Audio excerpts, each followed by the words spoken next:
Hey there, tech fans. Rick here again with another gadget that I think you're going to really like. It's the new Amazon Blink Mini, which is a wireless HD camera for your home that packs a ton of smart features into this tiny little camera at a really reasonable price. It's the latest addition to the Amazon Blink family of products, and it works with the application, and you can install this with any other Blink products you've got in your home. Now, I've reviewed the Blink XT2, which is a camera I use all over my home. This is an exterior, weatherproof, battery-powered camera that provides motion detection, two-way audio, night vision, all the things you care about. That's really easy to use. Basically, you pop two batteries in it and you can attach it to a tree, you can stick it up on the side of your home, and it'll monitor an area for any kind of motion, and if it sees something moving through that area, it'll start recording and upload that to the cloud. And it's a wonderful solution for outside. The problem is using that in your home, it's overkill for an interior camera because it's weatherproof, it's got a lot of advanced features that you're not going to use inside the house, and it's expensive compared to some of the other cameras that are out there for interior use. Now, Amazon did come out with a version of this called the Indoor Cam, which is white, and it runs on batteries, and that's really good if you've got areas in your home where there's no electricity, where it's hard to power up a camera. You can basically add batteries to that one, stick it to a wall, and monitor a room or a hallway or a basement, whatever you need to monitor, but again, it's fairly expensive. The brand new Blink Mini is less expensive. So this camera, as it sits in front of me today as a single unit, is about $35. And remember, that includes not only the camera, but a 7-foot USB cable and a 1-amp wall charger. These two things alone are probably $15 of that $35. So you're getting a very sophisticated camera for about $35. If you go with the version of this that's the indoor camera, it's about $60. This one I think is around the $89 or $90 number. It always moves around because they're having sales on it. But if you're doing outside work and you need a camera that you're going to want to monitor some area outside your home, you can't go wrong with a camera like this. And if you've got an area inside your home that is really difficult to find an outlet to plug things in, then you can go with the indoor version of this. But this one kind of fills that gap between those two where the price is right. It's small enough. Look how tiny this thing is, and it's adorable. Look at that. Look at the shape of that thing. It looks robotic almost, where it'll fit almost anywhere in your home. I love that it's white. They've made it kind of Apple-esque. Even the charger looks very Apple-ish. So it fits in with most home decor, and you can put it up on a shelf, forget it's there, and just know that you're monitoring all the stuff that's going on outside your home. So what I'd like to do in this clip is start with the basic specifications to explain exactly what you're getting with the camera, and then I'll do a closer look of the camera, the cable, and everything that comes with it, just to show you what's included with the kit, and point out some of the really cool design elements that Amazon has built into this camera, because they didn't just take an off-the-shelf camera, jam it into a new style of case, and then put it out there as a Blink product. They really thought through how they were building this. So I'll talk a little bit about the interesting mounting options they give you, the cable management options, how it's powered, those type of things, just so you know what's going on with the camera. And then I'd like to come back and show you exactly how to add it to the Blink application, because honestly, the whole setup, and I'm a nerd, so of course it's going to be quick for me, but the whole setup was less than 3 minutes from power up to actually viewing the video through that camera. So it's a really easy thing to set up, and I'll show you that step by step. And then I'll come back at the end and tell you some of the good things and some of the things that you might want to be aware of before you buy the camera, because I'm always honest in these reviews, and I've had it for a couple of weeks, and there are a few things that I think they can fix down the road with this through software that may annoy you out of the gate. So I want to give you all those details as well. So let's start with the specifications for the camera. So as I'd mentioned, it's an HD camera. It'll stream 1080p, crystal clear video over a Wi-Fi network. It connects up to 2G typically, and it does a really good job of streaming. It'll stream 1080p at 30 frames a second, which is perfectly fine for home security cameras. It's not 4K, but honestly, if somebody's breaking into your house, or you've got something that's going on that you need to see, you don't really need a 4K camera. You're paying a lot of money for that extra resolution, and honestly, when you're looking at that on your phone or your computer, it's basically going to give you a really good picture. In addition to that, it does both daytime and nighttime recording. So it's got an infrared illuminator inside there, which is an LED that throws out a lot of infrared light, if you will, to illuminate an area, and it can see in the dark. So if the lights are out in the house, it can still see what's going on. If your dog walks by, it's going to pick up the dog walking by, which is nice. It also has motion detection, which is one of its really smart advanced features, because motion detection is something that used to take a lot of horsepower to manage. What they've done with this camera is built in sort of artificial intelligence that looks at areas frame by frame for changes. It's looking for edges in the frame that are moving, and if it sees movement, it's going to trigger a motion alert to let you know somebody's walking through that room, and it'll start recording to give you exactly what took place in that room. So that's really nice. It also has two-way audio, which I think is really cool, because if you set it up in the living room or I'm down in the basement working, my wife can say, "Hey, dinner's ready," and I can come upstairs, or "Hey, come on up here," so I can talk to her two-way, which is really nice as well. It's a really simple camera to use, and the mounting options of this thing are just tremendous, and I'll show you that next. Now, in addition to that, it doesn't do local recording. So that's something a lot of people were wondering, like, gee, can I stick an SD card in there? Because a lot of the cameras like this have SD cards locally. They don't have that. But what they are releasing, which I think is nice, is a hub that you can use with these cameras that'll support a flash drive. So you can stick a thumb drive in the side of it up to 64 gigabytes and record locally. You can also upload to the cloud. So if you buy this today, you get free cloud recordings for the rest of the year through December 31st. And then there's a monthly fee for that. Now, the caveat there is that if you only buy this, you've got to go with the subscription. And I'll explain that at the end what those different subscription levels are. There is a free plan, which will still give you the motion alerts and still allow you to do live streaming, but you don't get any uploads to the cloud where you can review those later. You have to go with one of the plans. The caveat there, though, is if you have any other XT products, so you're a Blink customer already, you get that free cloud support. So for me, I've got these XT2s all over my house and a couple of the interior cameras as well, and I didn't have to pay anything for my cloud storage, so that's really, really nice. The nice thing, too, about this one is it doesn't require the hub, whereas the XT2, you can support 10 of these on one of those hubs. If you put 11, then you got to get another hub, and you've got 2 hubs running, and the hubs are fairly expensive as well. They're about $45 for the hub, so it does add quite a bit of cost to it. With this one, it connects directly to your Wi-Fi network. There's no hub required, so you can plug as many of these in as you want at your house, and you'll be in really good shape connecting to your Wi-Fi and just viewing the content, your heart's content. So that's pretty much it for the specifications. Next, I'll come back and do a closer look again at all the components, because there's a lot going on with this little camera, and I want to show you all the different mounting options. They've really thought it through, and then I'll give you the installation procedures and come back at the end and do some of the pros and cons. And again, there aren't any major negative things about the camera, but there are a few things that, when I went through it, I thought, well, that was interesting. They didn't think about that, or maybe this part of it needed a little bit of tweaking. I will tell you that since I've had it, there were 2 firmware updates that were delivered to the camera over the air. One of them fixed one of my complaints. I had a complaint that I was thinking about, like, man, that's really strange. They don't let you do that. And the firmware update fixed that. So obviously they're listening to customers' feedback and they're making changes. And I love a product that I buy it and I can get a firmware update over the air that makes it smarter and makes it better and makes it more advanced. So that's a really cool thing, and that's thanks to the internet, right? Everything nowadays is touching the net, and updates can go to the camera and be updated over the net. So I'll get into that at the end, but stay tuned, and next we'll take a closer look at the camera and all the components that come with it.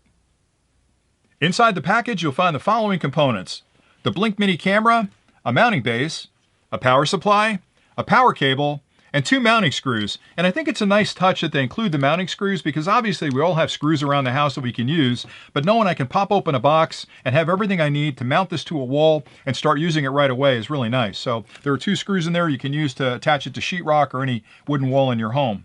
Let's take a look at the power supply. It's a standard DC 5-volt power supply, much like the ones you use with your phone chargers or other portable devices. This end plugs into the wall. The other side has a USB-A connection on it. It's a 5-volt DC 1-amp power supply, which is more than enough power to drive the camera.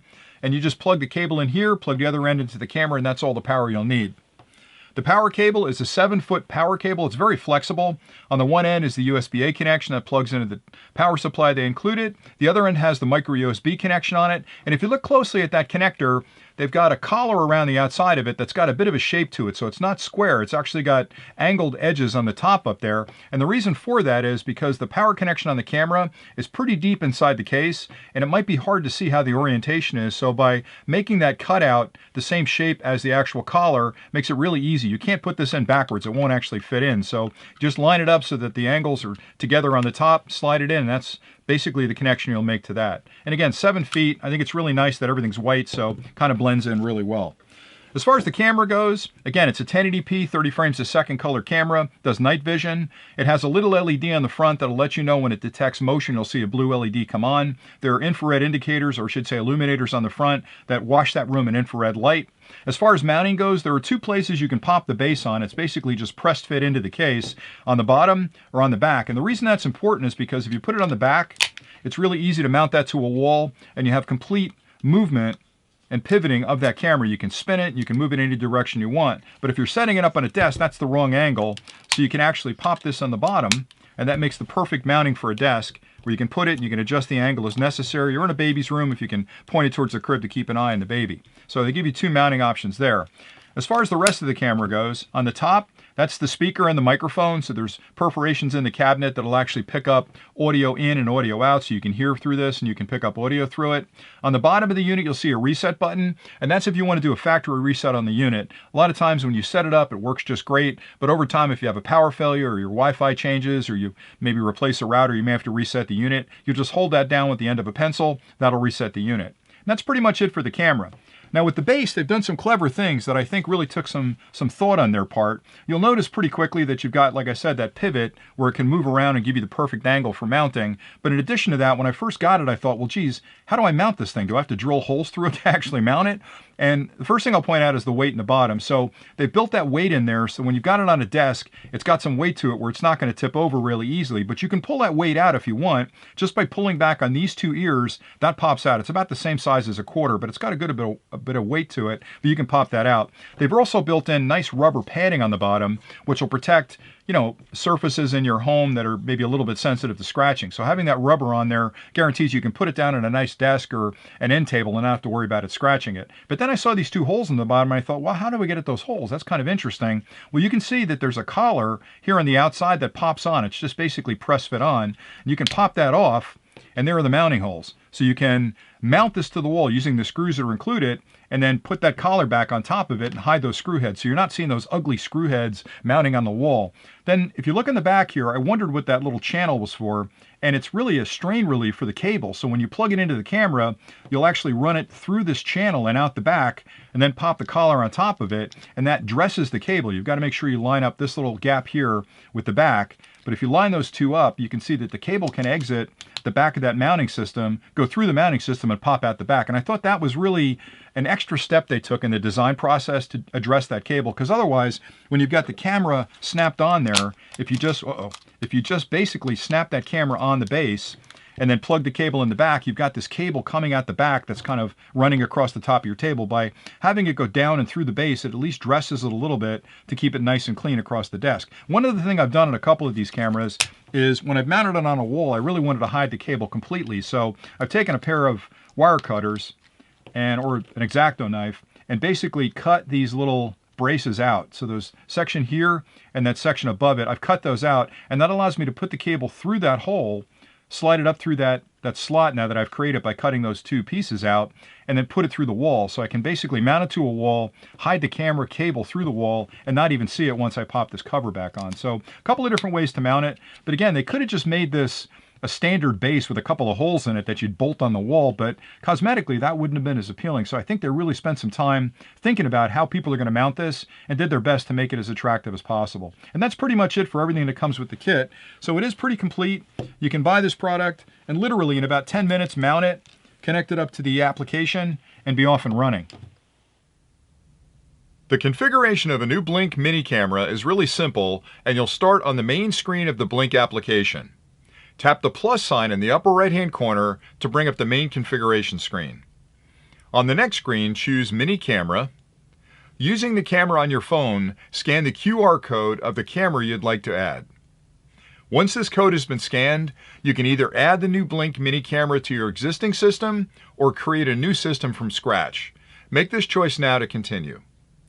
Using the cable that came with the kit, connect your new camera up to the power supply and plug that into a nearby wall outlet. Once you see a blinking blue light on the front of that camera, tap Discover Device on the application. The Blink application will now locate your camera, and once it does, it will ask you to allow it to join your home Wi-Fi network. Click Join to start this pairing process. Tap the Wi-Fi network you'd like to have the camera join, and then enter your password for this network and tap Join. The Blink app will send your credentials to the camera to allow it to log onto your network. Once connected to that network, it will check to make sure you're on the latest version of firmware and start a firmware update if needed. Let this process complete to ensure you are up to date on your software. As soon as that update completes, tap Done to start using your new Blink mini camera. Now that you know what's included with the kit, and we've taken a look at this clever little guy, and I've shown you all the design elements Amazon's built into it and how to mount it, and I've walked you through the installation procedure of how to add it to the Blink application, I wanted to take a minute and talk about the subscription service that's available for this camera, because there seems to be a lot of confusion out there about what the costs are and what you get for those costs. And then I'll give you some pros and cons of the camera itself and how it compares to maybe a couple of other cameras in the market, just so you understand exactly what you're getting if you make this purchase. So the subscription service.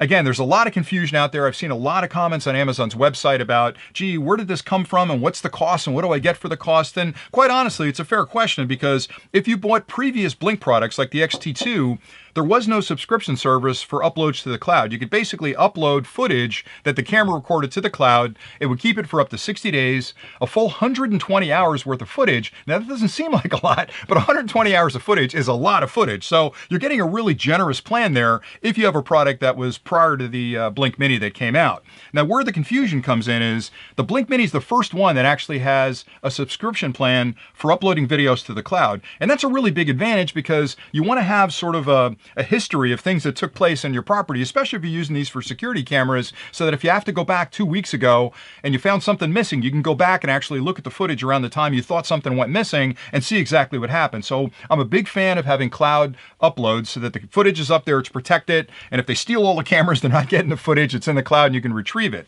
The challenge is that it's hard with a camera this inexpensive to offer free cloud storage. Now, the good news is Amazon's decided anybody that buys this camera, whether you own any other Blink products or not, till the end of this year through December 31st, 2020, you get free cloud uploads. And that includes up to 120 hours of video footage for up to 60 days. And what that means is, if you get to that 60-day window, it's going to start recording over the oldest recordings you've got uploaded to the cloud. So that gives you a full 2 months of recordings that you can review and find the information you need. If it's older than 60 days, it's going to be gone because you're recording over top of it. And again, 120 hours. Now, that's free until the end of the year. At the end of the year, if you own these cameras and don't own anything else, you can decide at that point, is it worth my time? Is it worth my money to be paying for that every month? And if you decide it isn't, the camera doesn't go dead. It still gives you motion alerts to let you know things are moving around in your house, and you can do live streaming through it. So if you get a motion alert, you can turn it on and you can see what's going on in that room, but there's no cloud uploads at that point.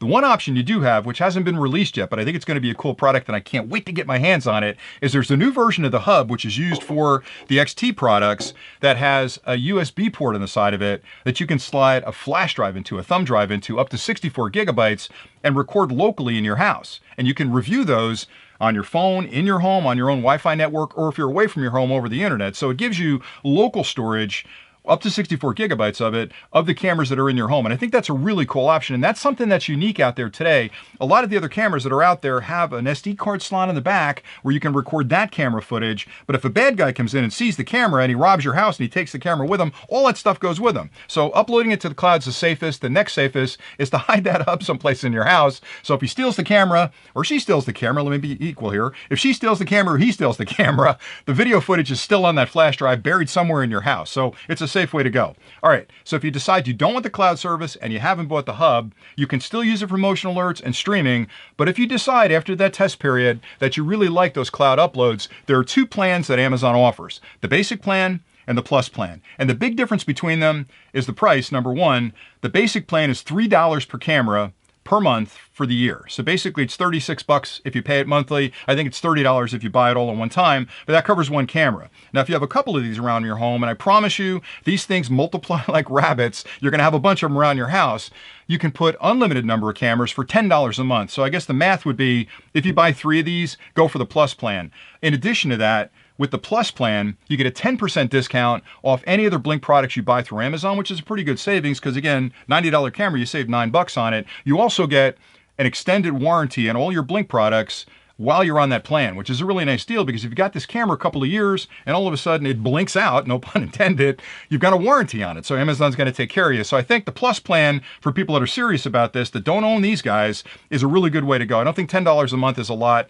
if you've got 6 cameras set up in your home and you really want to take care of keeping track of that footage and uploading it to the cloud. So those are basically the 3 subscriptions you can have. There's the free one where you get the alerts and you get streaming video to an Echo device or to your phone. If you go with the basic plan, you can upload, for $3 a month, you can upload 1 camera, 120 hours, 60 days of storage. If you go with the Plus plan, you can upload all your cameras 60 days of storage, 120 hours of footage. So those are the 3 plans explained. All right, now the pros and cons. I love this guy. I think they did a really good job putting this together. I think they were clever with the mounting. I think they did everything right as a security camera goes. One of the downsides, which I saw a lot of complaints on the website, and that's something they can fix, by the way, is that it doesn't do continuous recording. So if you're thinking of using this as a baby monitor, which a lot of people like to do, they'll put it on a counter and watch the baby, which is a great thing. We did it with our kids too. But back then, the cameras were really, really ancient, so they didn't do a good job. This one won't work more than 30 seconds. So it's something you've got every 30 seconds to hit the continue button on it, which can be a bit of a pain. Now, that can be fixed through firmware. Matter of fact, one of the things I was going to complain about, and I'll tell you about it in a minute, they fixed through firmware already because people complained about it, they heard about it, and they fixed it in firmware. So you get an over-the-air update for the firmware, which implements a lot of these new features. And just as a side note, I think that's so cool. You're buying a product that can forever be upgraded when new features and functions come out. So I'm buying a product that essentially gets smarter over time just by them pushing firmware to it. So that's something they can fix with firmware. I think they've probably heard from enough people that they'd love to have the option to have continuous monitoring on this, to use it as a baby monitor, that they'll enable that down the road. I can't say that for sure, but that's something that's easy to fix through programming. The other thing people want, which I guess you're used to if you're running a security system in your home, most of the security systems do what I'll call the Brady Bunch screen, where you've got a bunch of cameras, maybe 3x3 or 4x4 or 2x2, where you can see all the cameras at once through one application or on your computer. This can't do this. This is a one camera view at a time. So on your phone, you can only view one of these. You got to shut it down, go to the next camera, go to the next camera. You can't view multiples at the same time. A lot of people are asking for that. And again, it's not going to be that hard to put a checkerboard system together that can view all the cameras. Now, the reason I think they don't do either one of those two things is because the software was developed for the XT line of products. And remember, they run on batteries. So having continuous recording from the camera is going to drain the electrons out of those batteries really quickly, and the camera's going to die. So I think they built it to say, you may have forgotten to turn that off, and we don't want to run the batteries dry. So after 30 seconds, we're going to ask you, are you sure you want to continue to stream video? And you're going to say yes. This is a different animal. The use case internally in the house is different for this than it is for an exterior camera. So I bet they fixed that. We'll see.